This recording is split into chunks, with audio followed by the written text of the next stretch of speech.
Good morning. आज हम नया चैप्टर स्टार्ट कर रहे हैं, सहसंबंध कोरिलेशन।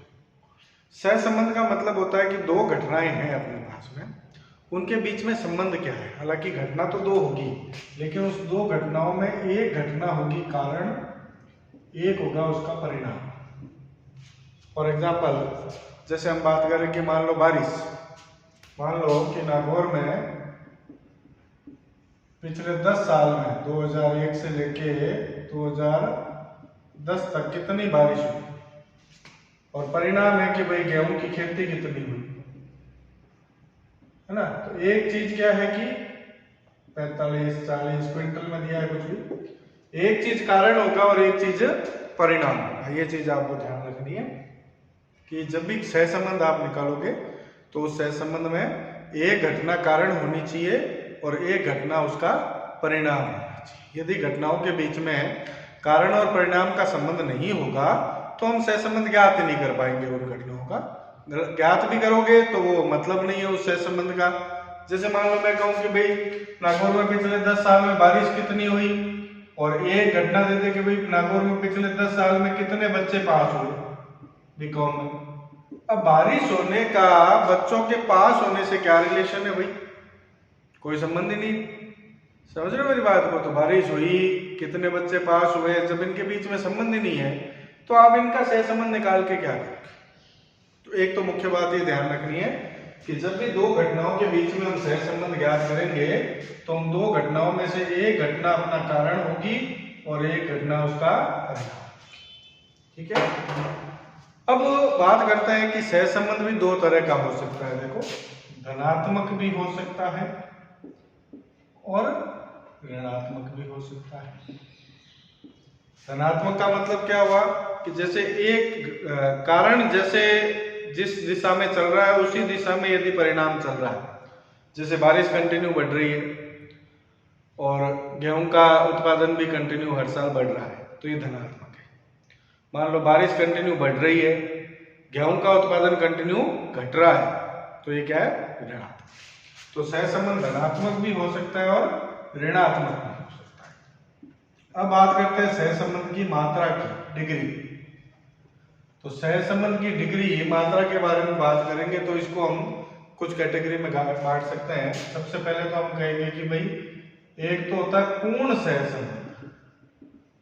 पूर्ण सहसंबंध मतलब कारण और परिणाम के बीच में पूरा पूरा कंप्लीट सहसंबंध है। मतलब जितने प्रतिशत कारण में चेंज हो रहा है उतने प्रतिशत परिणाम में चेंज हो रहा है, तो उसको हम कहेंगे पूर्ण सहसंबंध। पूर्ण सहसंबंध का आंसर हमेशा 1 आता है, 1, क्योंकि सहसंबंध कभी भी एक से ज्यादा नहीं हो सकता। सहसंबंध हमेशा एक या एक से कम होता है, ठीक है ना। एक से ज्यादा कभी आंसर नहीं आएगा सहसंबंध का। तो यदि आंसर अपना एक आता है तो हम कहेंगे पूर्ण सहसंबंध। दूसरी बात आती है सहसंबंध का अभाव, एब्सेंस ऑफ कोरिलेशन। यदि अपना आंसर 0 आता है तो हम कहेंगे कि सहसंबंध का अभाव है, एब्सेंस है कोरिलेशन का, कोरिलेशन नहीं है वहां। तीसरी बात, निम्न स्तरीय सहसंबंध। यदि आंसर 0 से लेके 0.25 के बीच में आएगा, 0 से 0.25 के बीच में आएगा तो हम कहेंगे कि भाई ये निम्न स्तरीय सहसंबंध है। फिर लिखेंगे मध्य स्तरीय सहसंबंध। यदि आंसर 0.25 से 0.75 के बीच में आएगा, 0.25 से 0.75 के बीच में आएगा तो हम कहेंगे वहां पे मध्य स्तरीय सहसंबंध। और यदि आंसर 0.75 से लेके 1 के बीच में आएगा तो हम कहेंगे उच्च स्तरीय सहसंबंध। तो इसको हम कहते हैं सहसंबंध का परिमाण या मात्रा, डिग्री ऑफ कोरिलेशन। तो ये इस तरह से 1 भी आंसर आ सकता है, 0 भी आ सकता है। निम्न स्तरीय होगा तो 0 से 0.5 के बीच में आएगा, मध्य स्तरीय होगा तो 0.25 से 0.75 के बीच में आएगा, और उच्च स्तरीय होगा तो 0.75 से 1 के बीच में आंसर आएगा। ठीक है। अच्छा, ये सारे आंसर प्लस माइनस दोनों तरह के हो सकते हैं। यदि प्लस में आएंगे तो हम कहेंगे धनात्मक है। जैसे मान लो प्लस 0.47 आ गया प्लस 0.47, तो 0.47 मध्य स्तरीय होता है, तो हम कहेंगे धनात्मक मध्य स्तरीय सहसंबंध, और माइनस का 0.47 आया तो आप कहोगे ऋणात्मक मध्य स्तरीय सहसंबंध। ठीक है, अब देखो सहसंबंध ज्ञात करने के फॉर्मूलों के बारे में हम बात करें तो वैसे तो बहुत सारे फॉर्मूले होते हैं, ठीक है ना, डायरेक्ट मेथड भी होता है और भी कई तरीके से सहसंबंध को ज्ञात किया जा सकता है, लेकिन हम केवल एक ही मेथड, एक ही सूत्र की बात करेंगे। आपके क्वेश्चन में एग्जाम में जब भी सहसंबंध पूछा जाए, आप उस एक मेथड को ही, उस एक सूत्र को ही लगाओ बस, और उसी से कर लो, तो बार बार सूत्रों को याद करने का झंझट नहीं होगा। नहीं तो आपको 4-5 तरह के सूत्र याद करने पड़ेंगे, नहीं तो एक तरह का रखेंगे। एग्जाम में ऐसे कभी नहीं पूछा जाएगा कि भाई आपको उसी सूत्र से करना है, ठीक है ना। तो हम एक तरह का सूत्र ही लगाएंगे, उसी से हल करेंगे। सहसंबंध को, कोरिलेशन को स्मॉल आर, छोटा आर प्रदर्शित करते हैं।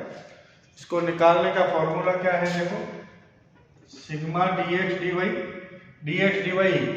अब आप कहोगे dy क्या है, dx तो हमें पता है, dx तो हमने पहले निकाल रखा है। भाई दो सीरीज होगी आपके पास, एक कारण होगा और एक परिणाम होगा। किसी एक को x मानोगे, किसी एक को y मानोगे, तो x का जो डेविएशन होगा उसको dx कहेंगे, y सीरीज का जो डेविएशन होगा उसको dy कहेंगे। उसमें कोई फर्क नहीं पड़ना है, आप अपने हिसाब से किसी को भी x मान लो, किसी को भी y मान लो। Sigma dx dy into n minus sigma dx into sigma dy, फिर अपॉन में एक रूट बनाएंगे, sigma dx square into n minus sigma dx का होल स्क्वायर, फिर दूसरा रूट बनाएंगे sigma dy square into n minus sigma dy का whole square. ये फॉर्मूला आप याद कर लो, इस फॉर्मूले से चलोगे तो आपके कोरिलेशन के किसी भी क्वेश्चन को हम सॉल्व कर सकते हैं, कोई भी क्वेश्चन आ जाए, ठीक है ना। बस इस एक फॉर्मूले को याद करो। dx dy का मतलब समझा दिया, x एक सीरीज होगी, y एक सीरीज होगी। x से यदि आप डेविएशन विचलन ले रहे हो तो वो dx हो जाएगा, और y से यदि आप डेविएशन विचलन ले रहे हो तो वो dy हो जाएगा। वो मैं आपको प्रैक्टिकल क्वेश्चन कराऊंगा तो उसके साथ में क्लियर हो जाएगा कि dx dy कैसे निकालना है। बाकी ये फॉर्मूला आपको याद रखना है, बस इस फॉर्मूले के बेस पे हम सारा काम जो है वो कर लेंगे, कोई दिक्कत नहीं आएगी। इस तरह से आप सहसंबंध ज्ञात कर सकते हैं। तो इस एक फॉर्मूले से आपका सारा काम निकल जाने वाला है, देखो कोई दिक्कत भी नहीं आएगी और बड़े आराम से आप इसको ज्ञात कर पाओगे। ठीक है, तो इस फॉर्मूले को याद कर लो, फिर नेक्स्ट टाइम पे आपको प्रैक्टिकल क्वेश्चन कराऊंगा तो उसमें और ज़्यादा क्लियर हो जाएगा कि भाई हमें सहसंबंध किस तरीके से ज्ञात करना है। Thank you.